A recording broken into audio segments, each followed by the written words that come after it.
India glitz நேயர்களுக்கு வணக்கம். நான் விஜய் வசந்த் பேசுகிறேங்க. என்னமோ நடக்குது இந்த படத்தோட ஆடியோ ரிலீஸில் இருக்கிறோம். இந்த படத்தை ட்ரிபிள் வி ரெக்கார்ட்ஸ் வினோத்குமார் என்னோட தம்பி ப்ரொடியூஸ் பண்ணியிருக்காரு. முதல் முறையாக, அதாவது இந்திய வரலாற்றுன்னு சொல்லலாம். அதாவது அண்ணன் நடித்து தம்பி ப்ரொடியூஸ் பண்ணுறது நினைக்கிறேன், இல்லை யாரை பண்ணியிருக்காங்கன்னு தெரியல. ஏன்னா முக்காசி பார்த்தீங்கன்னா ஒன்று அப்பா ப்ரொடியூஸ் பண்ணி பையன் நடிப்பாங்க, இல்லை அண்ணன் ப்ரொடியூஸ் பண்ணி தம்பி நடிப்பாங்க. இதில் தம்பி ப்ரொடியூஸ் பண்ணி அண்ணன் நடிக்கிறேன். ஸோ இதுவே ஒரு வித்தியாசமான இது நினைக்கிறேன். என்னமோ நடக்குது படம் ஒரு க்ரைம் த்ரில்லர்.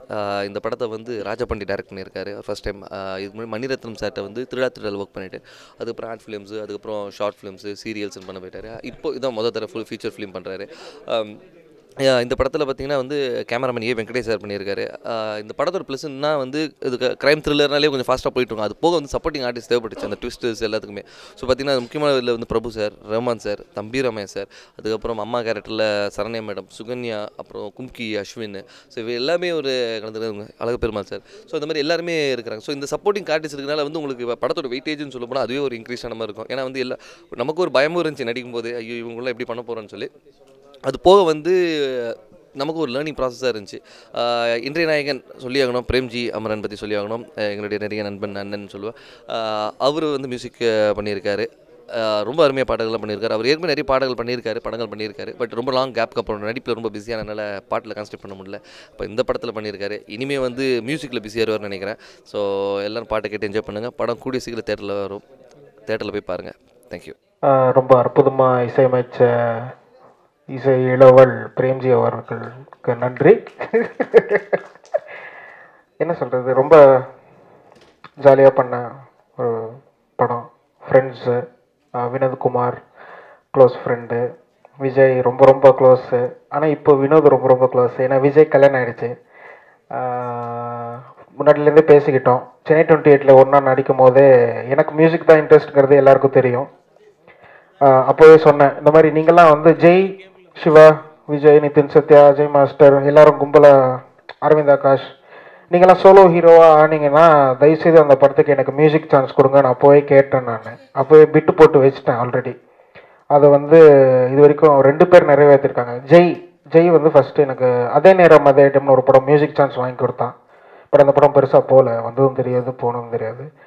இப்போது விஜய் நிறைவேற்றிருக்காரு. ரொம்ப தேங்க்யூ சார். வினோத் ரொம்ப production, record company, record label இதெல்லாம் ஆரம்பிக்கணும்னு ரொம்ப ஆரம்பிச்சிட்டாரு.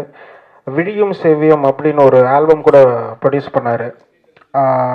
அதில் நான் ஒரு சாங் பண்ணேன்.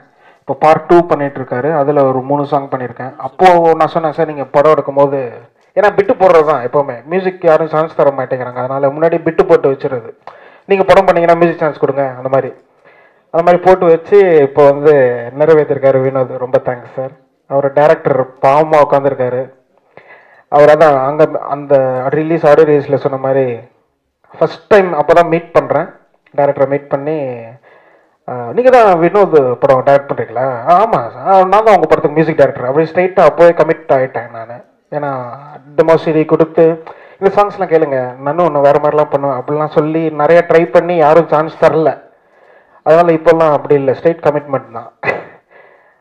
இப்போ நான் தைரியமாக என்னமோ நடக்குது சிடியை டெமோ கொடுப்பேன். ஏன்னா எனக்கு ரொம்ப ஆச்சரியமாக இருக்குது, எப்படி நல்லா இருக்கே டியூன்ஸ்லாம் அப்படின்னு.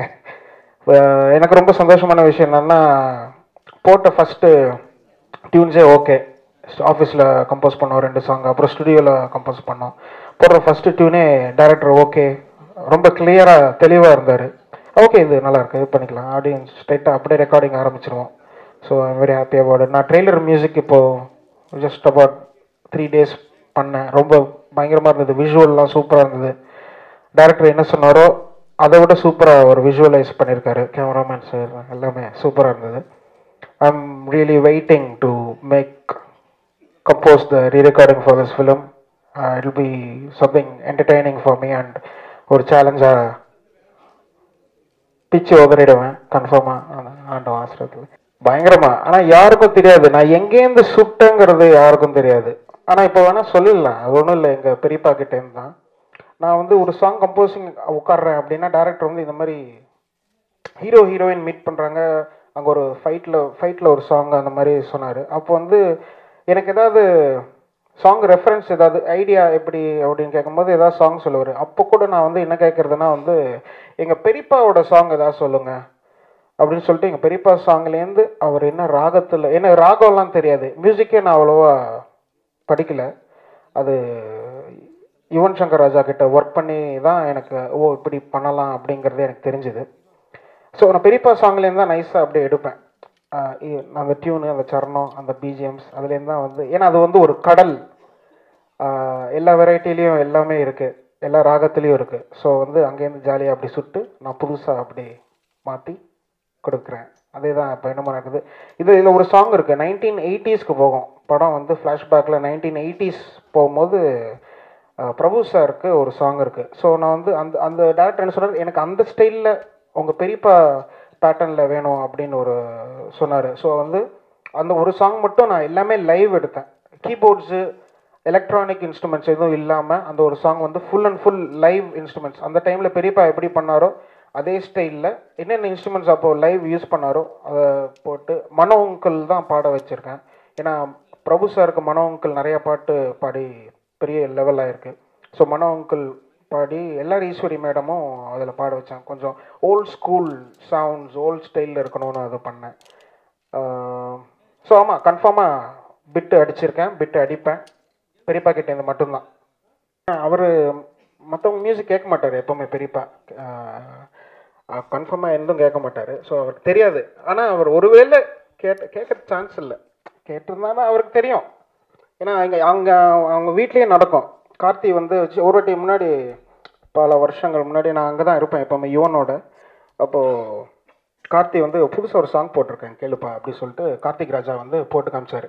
போட்டு காமிச்சு மேலே பெரியப்பா வந்து மாடியில் ஹாலில் இருந்தாங்க.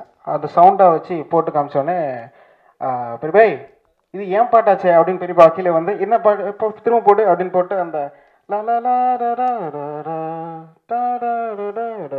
நாம் இருவர் நமக்கு இருவர் ஒரு சாங்கு, அது வந்து பெரியப்பா வந்து முன்னாடியே பண்ணிட்டாரு. அதே பிட்டு வந்து பன்னீர் புஷ்பங்களில் வரும். அது வந்து ஆமாம் நான் அதை முன்னாடி போட்டேனே பாரு அப்படின்னு வாசலாம் காமிச்சாரு. ஸோ அவருக்கு தெரியும் எங்கேருந்து யார் எதை சொல்கிறாங்கங்கிறது கன்ஃபார்மாக தெரியும்.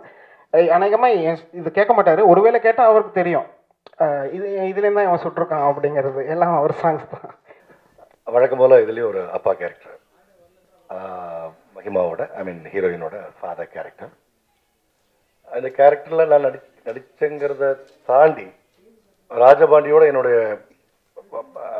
ரிலேஷன்ஷிப் வந்து ஒரு மிக முக்கியமான நான் உங்கள்ட்ட பதிவு பண்ண விரும்புகிறேன்.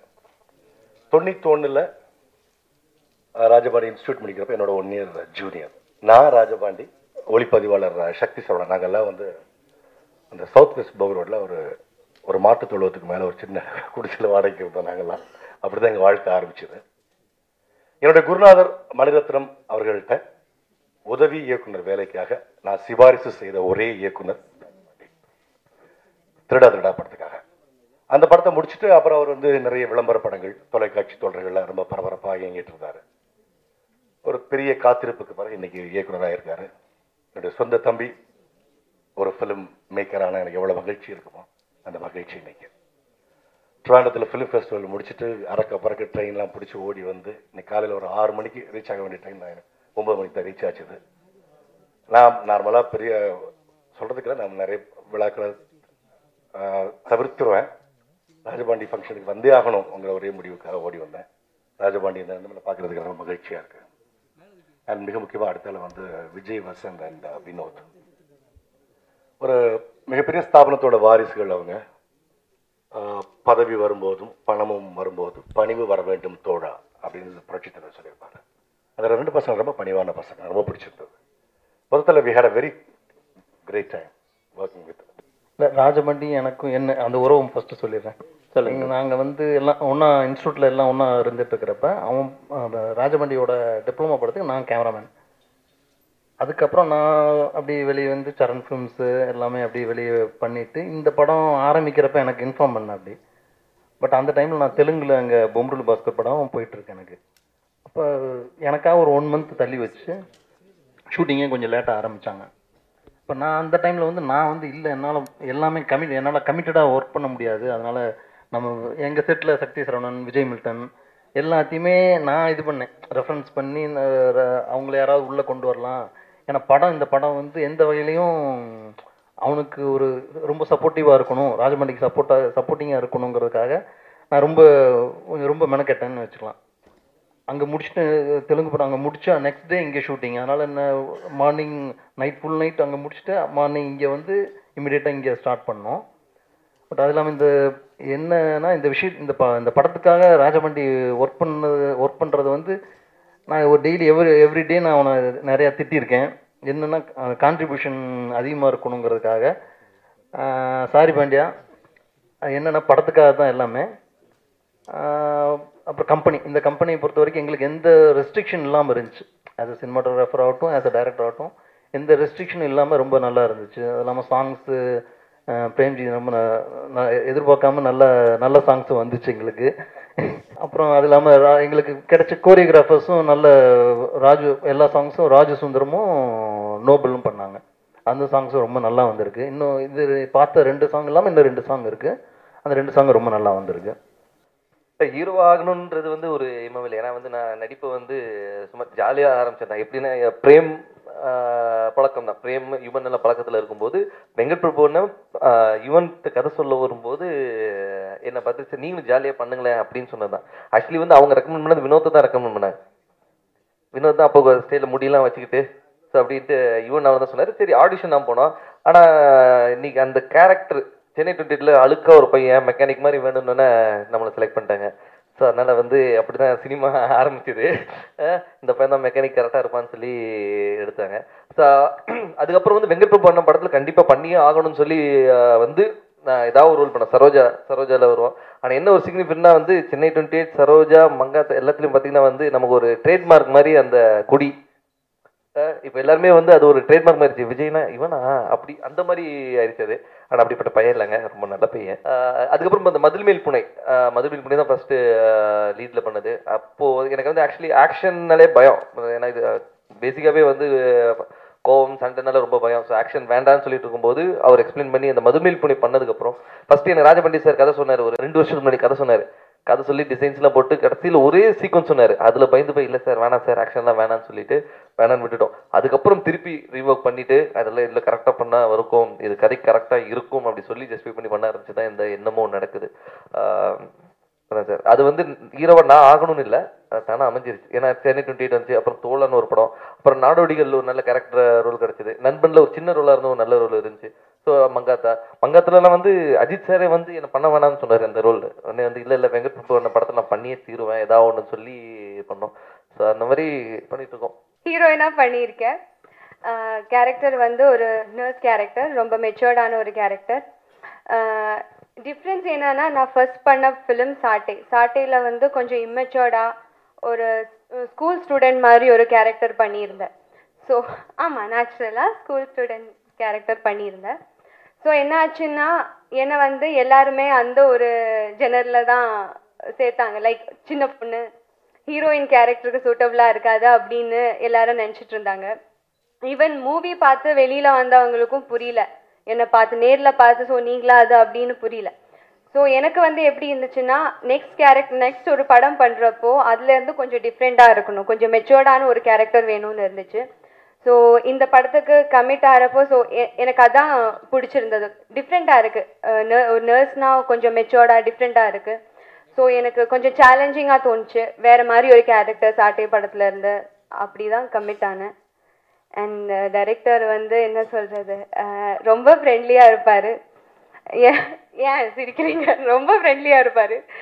நல்லா இல்லை சில டைமில் வந்து ஓகே கோவப்பட்டிருக்காரு. அது அடிக்கல, சும்மா கை அப்படி டச் பண்ணியிருக்காரு. ஒரு பொம்பளை பிள்ளை அடிச்சுட்டாருங்க. உண்மை சார். டேரக்டர் டென்ஷன் ஆகிட்டு அப்படி அது ஒரு ஃபைட் மாஸ்டர்லாம் கூப்பிட்டோம் அதுக்கு திருப்பி இது பண்ண எடுக்கிறதுக்கு. என்ன அடிச்சிருக்காரு அப்படின்னு லைட்டாக அடிச்சிருக்காரு. என்னாச்சுன்னா ஈவினிங் ஒரு 5:45 இருக்கும் டைம். லாஸ்ட் ஷாட்டு, அந்த சீனுக்கு லாஸ்ட் ஷாட். அது ஷாட் வந்து எப்படின்னா விஜய் சார் வந்து பெரிய ஒரு டயலாக், 2-3 பேஜஸ் டயலாக். எனக்கு டயலாக் எதுவும் கிடையாது அந்த சீனில். ஸோ விஜய் சார் வந்து டயலாக் எல்லாம் பேசுவார். பேசி முடிச்ச உடனே நான் விஜய் சார் அடிக்கணும். ஸோ விஜய் சார் வந்து டயலாக் எல்லாம் ப்ரிப்பேர் பண்ணி எல்லாம் பக்காவாக இருந்தார். ஒரு 15 மினிட்ஸ்க்குள்ளே ஷார்ட் முடிக்கணும். ஸோ நான் வந்து விஜய் சார் நான் லைக் ஒன்றுமே பேசாமல் இருந்தேன். விஜய் சார் டயலாக் எல்லாம் பேசினார். எண்டில் வந்து டயலாக் முடிச்ச உடனே நான் அடிக்கிற மாதிரி. ஸோ என்ன ஆச்சுன்னா நான் கொஞ்சம் ஹார்டாகவே அடிச்சிட்டேன். ஆமாம், விஜய் சாரோட ஃபேஸ் பார்த்து எனக்கே ஷாக்கு. நான் அப்படியே என்ன சொல்கிறது, எக்ஸாக்டாக அந்த சேம் எக்ஸ்பிரஷன், ஒரு கேர்ள் வந்து அடித்தா எப்படி இருக்கும் அந்த மாதிரியே இருந்துச்சு எக்ஸ்பிரஷன். எனக்கு பார்த்த உடனே பயம் வந்துருச்சு. நான் கட் சொல்கிறதுக்கு முன்னாடியே வந்து சாரி சார்னு சொல்லிட்டேன். டைம் 6 o'clock ஆயிடுச்சு. டைரக்டருக்கு கோவம் வந்துருச்சு. அவர் வந்து என்ன மகிமா பண்ணுறேன்னு கேட்டார். நான் அங்கே அழுதுட்டேன். இது படத்தில் மட்டும் இல்லை, என் லைஃப்லேயே மறக்க முடியாத ஒரு இன்சிடென்ட். அன்றைக்கி நான் நைட்டு ஃபுல்லாக சாப்பிடல, அழுதுகிட்டே இருந்தேன். என்னால் அது லேட் ஆகிடுச்சுன்னு சொல்லி திருப்பியும் நெக்ஸ்ட் டே அங்கே எகென் போய் அது எடுக்க வேண்டியதாக இருந்துச்சு. ஸோ சாரி சார், நான் அன்னையிலேருந்து டிசைட் பண்ணிட்டேன், என்ன ஆனாலும் கட்டு சொல்கிற வரைக்கும் டைலாக் தவிர நான் வேறு எதுவுமே சொல்ல மாட்டேன். டிசைட் பண்ணிட்டேன். எனக்கு அழகம் பெருமாள் வந்து என் கூட பிறக்காத அண்ணன் மாதிரி. அவர் நாங்கள் 3 பேர் ரூம்மேட்டாக இருந்தப்ப அவ்வளோ சந்தோஷங்கள், துக்கங்கள், சண்டைகள், பல படங்களை பற்றி பேசுறது, கதை சொல்கிறது, அதை அடிச்சுக்கிறது, கேவலமான கதை என்ன விமர்சனம் பண்ணுறது, இப்படி எல்லா விஷயங்களும் நடந்திருக்கு. இடையில சில காலங்கள் நான் அவரும் ஒரே இடத்துல இருந்தாலும் பேசாமலே இருந்தோம். அப்போ நான் படிச்சுட்டு இருக்கேன், அவர் மணி சார்ட்ட ஒர்க் பண்ணிட்டு இருக்காரு. அந்த பேசாத நாட்களில் ஒரு நாள் தீபாவளி வருது. நான் வேணும்ன்ட்டே தூங்குற மாதிரி நடிச்சிட்டு இருந்தேன். அவர் கிளம்பட்டோன்னு காலையில் 7 மணிக்கெலாம் கிளம்பினார். அவர் சாரோட ஆஃபீஸ் கிளம்பி போயிட்டுருக்காரு. போகும்போது பால்கனி நின்னார். இவர் போயிட்டாருன்னு நினச்சிட்டு நான் கண்ணு திறந்து பார்க்குறேன், அவர் நின்றுட்டு இருக்காரு. என்னோட இன்னொரு ரூம்மேட்டை அவர் சொல்கிறாரு, அவன் எந்திரிச்சான்னா ஷெல்ஃபில் ஒரு ஷர்ட்டும் பேண்ட் இருக்குது, அவனை எடுத்து போட்டுக்க சொல்லு, பேசாட்டி கூட பரவாயில்லன்னு. இந்த சம்பவங்கள்லாம் இன்னும் எனக்கு ஞாபகம் இருக்குது, எனக்கு நெகிழ வைக்குது. அப்போது எங்களோட அரவிந்த் சாமி வந்து பெருமாள் சாருக்கு வந்து ரொம்ப க்ளோஸ் ஃப்ரெண்ட். ஸோ ஒரு சின்ன ரூமுக்கு எந்த விதமானதும் இல்லாமல் அரவிந்த் சாமி வந்து ஒயிட் கலர் பளபளன்னு காரை நிப்பாட்டிட்டு மேலே ஏறி ஒரு சின்ன கம்பியை தாண்டி வந்து எங்கள் ரூமில் உட்காந்து உட்கார சேர் இல்லாட்டியும் அந்த ஜன்னலோட இதில் விளிம்பில் உட்காந்துட்டு தம் அடிப்பார். இப்படி போகும், டீ சாப்பிடுவோம், பேசுவோம். அப்போது அவர் ஹிட்டான டைம். வெளியில் திரும்பி போகும்போது அவருடைய கார் மேலே ஃபுல்லாக சாணி பாதங்களாக இருக்கும். பசங்க ஏன்னா ரோஜாவோட ஃபேமில் இருந்து எதுக்கு சொல்கிறேன்னா, அவ்வளோ பீக்கில் இருந்தப்போ கூட அரவிந்த் சாமி ஏன் அந்த இடத்துக்கு தேடி வந்தாருன்னா அது காரணம் பெருமாளினுடைய ஒரு அன்புக்கும் மரியாதைக்கும் தான். ஸோ என்னுடைய வளர்ச்சியில் இவ்வளோ நாட்கள் நினச்சி நான் அவர் பேசும்போது எனக்கு கண் கலங்குச்சு. அதே மாதிரி வெங்கடேஷ் நிறைய திட்டுவான், ஆனால் நல்லதுக்கு தான், எனக்கு அது தெரியும் நல்லதுக்குன்னு. சில சமயம் என்னுடைய சூழல் அவனுக்கு தெரிஞ்சிருக்காது. என்னவாக இருந்தாலும் இது நல்லா வர்றதுக்காக எனக்காக இதெல்லாம் பண்ண அவங்க 2 பேருக்குமே எனக்கு தேங்க்ஸ். இன்னொன்று இந்த படம் எப்படி வந்துச்சு அப்படிங்கிறதுக்கு வந்து நான் அங்கே சொன்னேன், ஒரு கதை, திரைக்கதை, ஆர்டிஸ்ட் எல்லாமே நம்ம மனசில் இருக்கும், கனவு இருக்கும், இப்படி எடுக்கலாம் அப்படி எடுக்கலான்னு இருக்கும். ஆனால் ஒரு நல்ல ப்ரொடியூசர் மாட்டலைன்னா, ஒரு சீனுக்கு இது தேவையான விஷயம் கிடைக்கலன்னா அது நம்ம நினச்ச மாதிரி ஸ்க்ரீனில் வராது. அந்த விஷயத்தில் பார்த்தா நானும் ப்ரொடியூசரும் வந்து ஒரு ஃப்ரெண்ட்ஸ் மாதிரி தான். நாங்கள் டெய்லியும் பேசுவோம். இந்த சீன் என் சீனே அவரே என்ன சார் இது, இதெல்லாம் நல்லாவா இருக்கும், மொக்கையாக இருக்குது அப்படின்னு சொல்லுவார். இல்லைன்னு நான் கன்வின்ஸ் பண்ணுவேன். சில சமயம் ஆமாம் சார் இதெல்லாம் நான் நல்லா இல்லைன்னு விட்டுருவோம். மியூசிக்கில் இருந்து ஒரு இதில் இருந்து ஷூட்டிங் ஸ்பாட்டில் இருந்து எல்லா விஷயங்களையுமே அவர் எனக்கு வந்து ஒரு ஃப்ரெண்டாகவே கூடவே இருந்தார். நான் அங்கே சொன்ன நல்ல கதை எல்லாமே இருந்தாலும் ஒரு நல்ல தயாரிப்பாளர் கிடைக்கலன்னா அது வெளியில் நினச்ச மாதிரி வராது. அது எனக்கு கிடைச்சது மிகப்பெரிய கிஃப்ட். கிட்டத்தட்ட அதே மாதிரி இப்போ எடுத்து முடிச்சிட்டோம். நல்ல தயாரிப்பாளர், நல்ல கதை, ஓகே, நல்ல டைரக்டர்னு கூட வச்சுக்கலாம், நல்லா வந்திருக்கு. ஆனால் அதை அடுத்த ஸ்டெப்புன்னு ஒன்றுக்கு வந்து கொண்டு போகிறது வந்து பழைய மாதிரி இல்லாமல் இப்போ டோட்டலி மீடியா, வெப்சைட்ஸு, பத்திரிகைகள் இதை சார்ந்து தான் இருக்குது. இது எங்களுடைய முதல் முயற்சி. இவ்வளோ பேருடைய உழைப்பு இருக்குது, எல்லா படத்துலையும் உழைப்பு இருக்குது. பட் இது எங்களோட முதல் முயற்சி. நீங்கள் எல்லாரும் சப்போர்ட் பண்ணி முழு மனசோட ஐயோ போனோம் இருந்தோம் அப்படி இல்லாமல் இது எங்களுக்காக முழு மனசோட உங்கள் குடும்பத்தில் ஒரு படமாக நினச்சி இதை ப்ரமோட் பண்ணி இதை வெற்றி பெற வச்சால் இன்னும் நிறைய நல்ல படங்களை, இன்னும் நிறைய நல்ல இயக்குநர்களை அறிமுகப்படுத்துகிற வாய்ப்பு ப்ரொடியூசருக்கு வரும். இதை ஏற்படுத்தி கொடுங்க. ஒரு நல்ல நிறுவனமாக இது வரணும், ட்ரிபிள் வி ரெக்கார்ட்ஸ் அப்படின்னு நான் ஆசைப்பட்றேன். இதை பண்ணி கொடுக்க வேண்டியதில்லை, பாதி உங்கள் பொறுப்பு இருக்குது, நீங்கள் பண்ணி கொடுக்கணும். ட்ரிபிள் வி ரெக்கார்ட் ஸ்டார்ட் பண்ணது வந்து 2007 வந்து நான் அப்போது ஃபாரினில் படிச்சுட்டு வந்துட்டு இருந்தேன். இங்கே வந்த உடனே அதான் பேசிக்காக அண்ணன் போய் படிச்சுட்டு வந்த உடனே ஆஃபீஸில் போயிட்டான். அதே மாதிரி ஆஃபீஸ் நான் போகணுன்றது போது இல்லை, நானும் ஃப்ரெண்டும் வந்து என் ஃப்ரெண்டு நானும் ஃப்ரெண்டும் பேசிகிட்டு இருக்கும்போது எனக்கு மியூசிக் எதாவது பண்ணணும் அப்படின்னு சொல்லி அவன்கிட்ட கேட்டுக்கிட்டே இருப்பேன். அப்போது வந்து என்ன சொன்னால், பேசாமல் நம்ம ஒரு ரெக்கார்ட் லேபிள் ஆரம்பிப்போம், ஆல்பம்ஸ் பண்ணலாம் அப்படின்னு சொல்லி ஸ்டார்ட் பண்ணோம். சரி சொல்லி ஸ்டார்ட் பண்ணி 2008 ஸ்டார்ட் பண்ணி எங்களோட ஃபர்ஸ்ட் ஆல்பம் 2009 விடியும் செவிப்னு ரிலீஸ் பண்ணோம். அதில் பிரேம் தான் ஃபஸ்ட்டு மியூசிக் பண்ணி இசை பூமியை ஆளட்டும், அது எங்கள் கேப்ஷன். எல்லா ஆல்பம் எல்லாத்துலேயுமே வந்து அதாவது மூவியில் வர பாட்டு இல்லாமல் பாட்டு வெளியில் வரணும், அந்த ஒரு காரணத்துக்காக தான் அது போட்டோம்.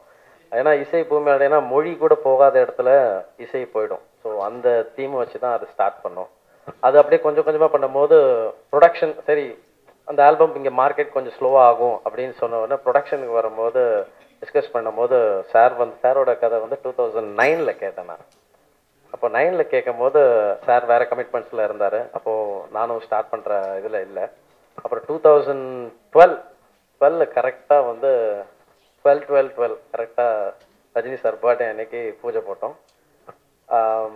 இந்த கதையில் வந்து ஃபஸ்ட்டு கேட்கும் போதே வந்து ரெண்டு விஷயம் தான் பிடிச்சேன். எனக்கு ஒரு ட்விஸ்ட் ஒன்று சொன்னார். அந்த ட்விஸ்ட் கேட்டுகிட்டே இருக்கிறேன். அந்த ஓகே அது முடிவடைன்ற போது அங்கே வந்து அப்படியே ஸ்டோரியை வேற ஒரு இடத்துக்கு கொண்டு போனார். அந்த நாட் எனக்கு ரொம்ப பிடிச்சிருந்தேன். அதுக்கப்புறமே சொன்னேன், சார் இது போதும் நம்ம பண்ணலாம் அப்படின்ட்டு ஸ்டார்ட் பண்ணோம். அது ஸ்டார்ட் பண்ணுறதுக்கு ஒரு 1 இயர் ஆச்சு.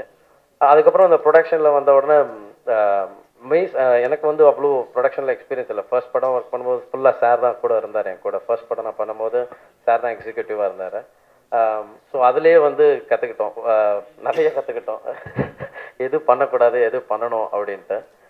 பேசிக்காக வந்து நான் சார்கிட்ட ஃபஸ்ட்டு சொல்லும் போது எனக்கு டைரக்டர் ஆகணும்னு ஆசை சார், எனக்கு கொஞ்சம் ஹெல்ப் பண்ணுங்க அப்படின்னு சொன்னேன். அப்புறம் அப்படியே கதை அதனால தான் அவர் சொன்ன மாதிரி டிஸ்கஸ் பண்ணுவோன்னு கதை அந்த ஒரு காரணத்தினால தான். 2 பேரும் அவரும் என்கிட்ட எல்லா சீன் பை சீன் எல்லாமே சொல்லுவார். நான் சொல்லுவேன், சார் இதை பண்ணால் எப்படி நல்லா இருக்குமா அப்படின்னு. அவர் ஆனால் மாத்திராரோ இல்லையோ ஆனால் கன்சிடர் பண்ணுவார். ஓகே ஏதோ ஒரு சஜஷன் கொடுக்குறாங்க அப்படின்னு. ஸோ அந்த இதுவே வந்து பெரிய அது ரொம்ப டென்ஷன் ஆக மாட்டார். அந்த இதை எடுத்துக்குவார், அந்த நம்மளோட நோட்ஸ் எல்லாம் எடுத்துட்டு அதை கரெக்ட் பண்ணுவார். நிறைய நாள் சொல்லாமலே எடுத்துருக்கிறாரு. லொக்கேஷனுக்கு வந்தோடனே தான் எனக்கே தெரியும், என்ன சார் ஷூட்டிங் இன்னைக்கு இல்லையா அப்படின்னு. இல்லை சார் அது வேறு லொக்கேஷனில் இருக்கு அப்படின்ட்டு. அப்படிலாம் நடந்திருக்குது. இதில் மெயின் வந்து எங்கள் 2 பேரும் வந்து என்ன சொல்கிறது, டபுள் மைண்டட். கொஞ்சம் டிசிஷனில் 2 பேரும் கொஞ்சம் ஸ்லோ. அதுக்கு வந்து முற்றுப்புள்ளி வச்சது வந்து கேமராமேன் சார் தான். நான் அவர் பண்ணும்போது நான் கிட்டே போக மாட்டேன். ஏதோ கோவத்தில் என்ன திட்டாருன்னா அதனால் நான் அவர் கிட்டே போக மாட்டேன். பயங்கர ஃபாஸ்ட்டு. நீங்கள் பார்த்தீங்கன்னா நீங்கள் அவர் டேரக்டர் கட் சொன்ன உடனே லொக்கேஷன் அவரோட சவுண்டு தான் ஜாஸ்தி இருக்கும். ஓடு ஓடு ஓடு ஓடு ஓடு ஓடு அப்படி தான் சவுண்டு இருக்கும். எல்லாம் குடு லொக்கேஷன் ஷிஃப்ட் பண்ணுறதுலாம் அவர் தான் குயிக், பயங்கர ஃபாஸ்ட்டு. அதே மாதிரி அண்ணன் இந்த ரோலில் கொஞ்சம் வித்தியாசமாக பண்ணியிருக்கிறோம்.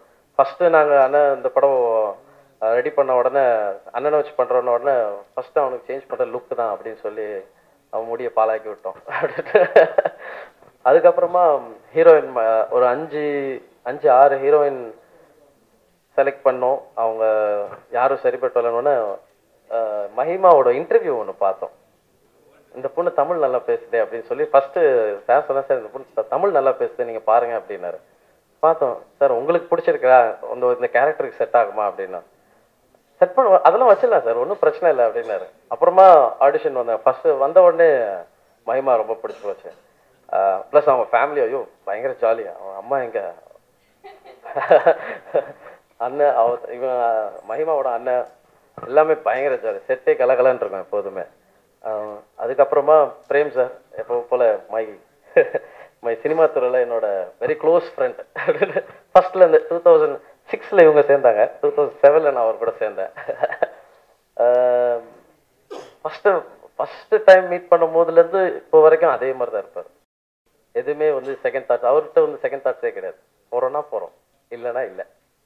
ஃப்ராங்காக இருப்பார், குழந்த மாதிரி, லிட்டரலாக குழந்த மாதிரி. பயங்கர சப்போர்ட்டு எல்லாருக்கும். எதுவுமே சும்மா இருக்குதுங்காண்டி பிடிச்சிருக்குன்னு சொல்லவே மாட்டார். அவருக்கு பிடிச்சிருந்தா தான் பிடிச்சிருக்குன்னு. அதே மாதிரி இப்படி பேசுகிற பிரேம் கிடையாது. நீங்கள் இது யாருக்கும் தெரியாது. அவர் இப்படி கிடையவே கிடையாது. அவர் நீங்கள் ரெக்கார்டிங் ஸ்டுடியோவில் பார்த்தீங்கன்னா யாரும் ஒருத்தர் பேசக்கூடாது, அவ்வளோ ஸ்ட்ரிக்ட் அவர் ரெக்கார்டிங் ஸ்டுடியோவில். நானும் அவரும் வந்து ஒரு பாட்டுக்கு வந்து நைட் 7 o'clock உட்காந்தோம்.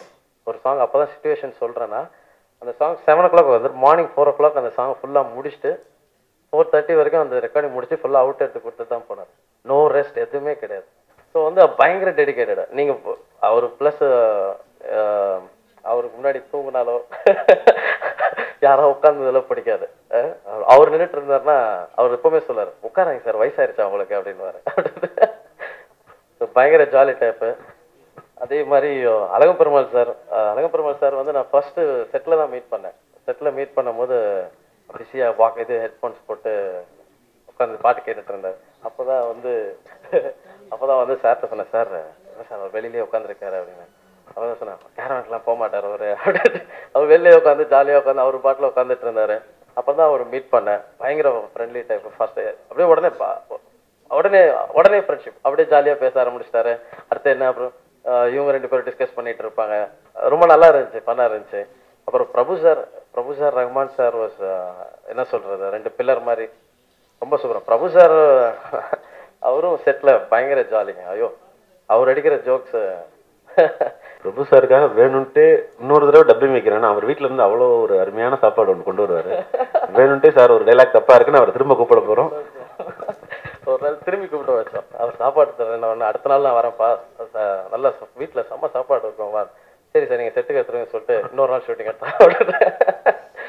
ஸோ அவர் நல்லா ஹெல்ப்ஃபுல், பயங்கர ஹெல்ப்ஃபுல் அவர். ரகுமான் சார் அதே மாதிரி.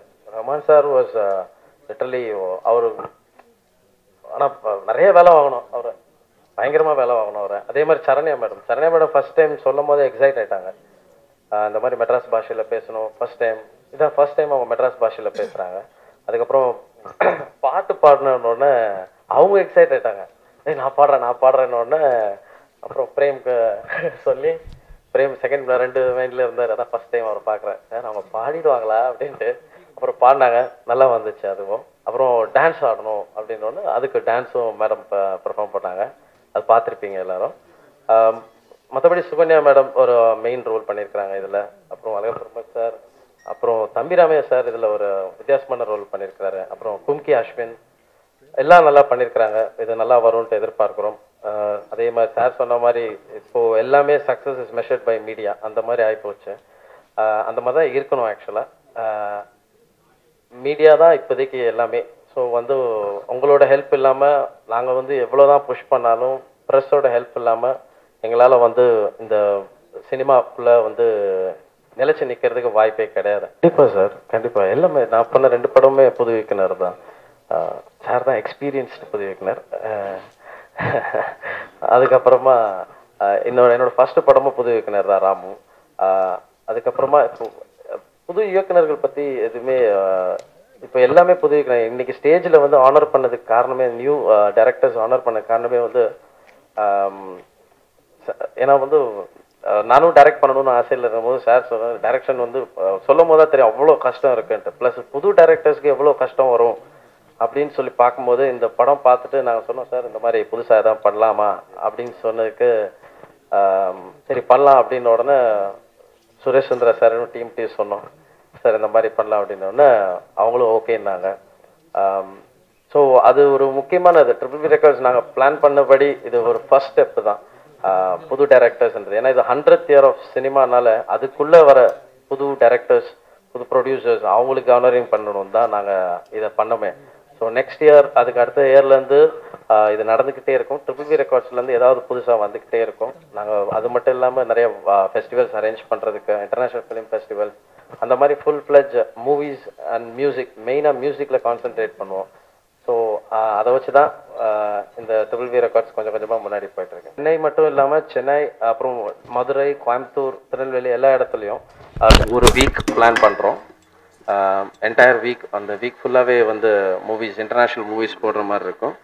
எங்களால் முடிஞ்ச அளவுக்கு அந்த மூவிஸ் பண்ணவங்களை கூட்டு வர்றதுக்கு இங்கே பிளான் வச்சுருக்கிறோம் ஒரு டிஸ்கஷனுக்கு. அந்த மாதிரி தான் பிளான் பண்ணிகிட்டு இருக்கிறோம். அதான் எல்லா இடத்துலையும் வந்து வேர்ல்டு சினிமா அப்படின்ற ஒரு மேட் வந்து எல்லா இடத்துலையும் போய் சேரணும். அதுக்கு தான். ஏன்னா வந்து இது வந்து ஒரு அதான் சொல்கிறேன், ஒரு ஜானர் வந்து ஒரு ஜானரில் ஃபிக்ஸ் ஆகிட்டாங்கன்னா ஒரு லைனாக அதே ஜானர் மூவிஸ் வருது. ஸோ அதுலேருந்து ஒரு டிஃப்ரென்ஷியேஷன் வேணும்ல. ஸோ எல்லாருமே எல்லாத்தையும் பார்த்தாங்கன்னா இந்த ஸ்ட்ரகிள் வராது. யாராவது 2 பேர் பார்த்துட்டு அதுலேருந்து இன்ஸ்பயர் ஆகி பண்ணுறதுக்கு வந்து ஒரே மாதிரி தான் வரும். ஸோ இப்போ ஒரு 10 பேர் பார்த்தாங்கன்னா அதுலேருந்து ஒரே ஜானர் வருதோ இல்லையோ வேறு ஸ்டோரிஸ் நம்ம ஆடியன்ஸ்க்கு நிறையா அதான் இன்புட் நிறையா இருந்தால் தான் அவுட்புட் கிடைக்கும். அது மாதிரி தான் பிளான் பண்ணிட்டு இருந்தோம். ஸோ அது ஒன்று பிளானில் இருக்கிறோம். Plus international film festival plus நம்ம இந்தியாவில் இருக்கிற மூவிஸ் கூட நிறையா எடுத்துகிட்டு பழைய மூவிஸ் அது மாதிரி எல்லாரையுமே கூட்டு வர மாதிரி சந்திரலேகா நாங்கள் வந்து ஃபஸ்ட்டு மெஸ்மரைஸ் ஆனது கப்பலோட்டி தமிழன் சந்திரலேகா அந்த மாதிரி படம் பார்த்தோம். நான் எம்எஸ்வி சார் பாட்டு கேட்டுட்டு இளையராஜா சார் பாட்டு கேட்டுட்டு தான் இருப்பேன் எப்போதுமே. ஸோ வந்து அந்த ஓல்டு மூவிஸ் அந்த பிளாக் அண்ட் ஒயிட் எனக்கு ரொம்ப பிடிக்கும். ஸோ அப்போ அவ்வளோ செலவு பண்ணும் போது கிடைச்ச பலன் வந்து இப்போ ஏன் மிஸ் ஆகுது, இப்போது அந்த எஃபெக்ட் அந்த இது ஏன் இன்னும் கிடைக்க மாட்டேங்குது, திருப்பி பண்ண முடியாது அப்படின்ற கதைகளை ஏன் நம்மளால் பண்ண முடியல அப்படின்ட்டு ஒரு ஒரு கோபம். அதனால தான். ஏன்னா இப்போ ஹாலிவுட்டில் பார்த்தீங்கன்னா அவங்க வந்து அவங்க ஸ்டைல் படி பார்த்தீங்கன்னா அவங்க வந்து சிம்பிளாக எடுக்கிறாங்க. அதான் சார் சொன்ன மாதிரி அப்பவும் 10 கமெண்ட்ஸ் தான், இப்போவும் 300 அந்த மாதிரி அவங்களுக்கு வந்து எல்லாமே சேம் தான். ஆனால் வந்து நம்மளுக்கு அதை பார்க்கும்போது தான் பிரம்மாண்டமாக இருக்குது. ஸோ அதையே இங்கே பண்ண முடியாது. அவங்களும் மேக்கிங்கில் தான் வித்தியாசம் காட்டுறாங்க, நம்மளும் இங்கே மேக்கிங்கில் வித்தியாசம் காட்டினாலே எல்லாமே செட்டில் ஆகிடுமே. அதுக்கப்புறம் மெயின் ஸ்டோரி நம்ம சின்ன ஸ்டோரி ஒரு மெயின் நாட் இருந்தால் போதும், அதை எப்படி பிரம்மாண்டமாக எடுக்கணும் தான் பார்க்கணும். அதுக்கு தான் இந்த இன்டர்நேஷ்னல் ஃபிலிம் ஃபெஸ்டிவல் சொல்லல சார். மெயினாக நான் சொல்லலை, இப்போ நாங்கள் மேலே இருந்து என்ன வேணாலும் சொல்லலாம், நான் இப்போ இது பண்ண போகிறேன் அப்படின்ட்டு. ஆனால் அது நடக்க டைம் ஆகும். மீடியா ஹெல்ப், மெயினாக மீடியா ஹெல்ப் சார், வேற ஒன்றும் கிடையாது. அதான் இதே மாதிரி ஐடியாவோட வேறு யாராக இருந்தாங்கன்னா அஃப்கோர்ஸ் நாங்கள் வேணான்னு சொல்லவே மாட்டோம் கண்டிப்பாக. ஏன்னா இது வந்து நாங்கள் பண்ண போகிறோன்னு சொல்லவே இல்லை. நான் வந்து அந்த ஊருக்கு எடுத்துகிட்டு போய் இந்த மாதிரி இன்டர்நேஷ்னல் ஃபிலிம் இப்போ நானே பண்ணணுன்னாலும் பண்ணுவேன். அதனால தான் நான் சொல்கிறேன், என்னால் முடிஞ்ச அளவுக்கு நான் பண்ண முடியும். ஆனால் இன்னும் ஹெல்ப் இருந்துச்சுன்னா மீடியா சப்போர்ட், நான் போயிட்டு அந்த இடத்துல இன்டர்நேஷ்னல் ஃபெஸ்டிவல் போட்டு வந்து பார்க்குறாங்க, ஆனால் அதை பற்றி யாருமே ரிவ்யூ பண்ணல, எழுதலை, தெரிய போகல, பார்க்காதவங்களுக்கு தெரிய போகலை அப்படின்னா ஒரு ப்ராப்ளம் தானே. அதுவும் அந்த ப்ராப்ளமை கிளியர் பண்ணுறதுக்கு தான்.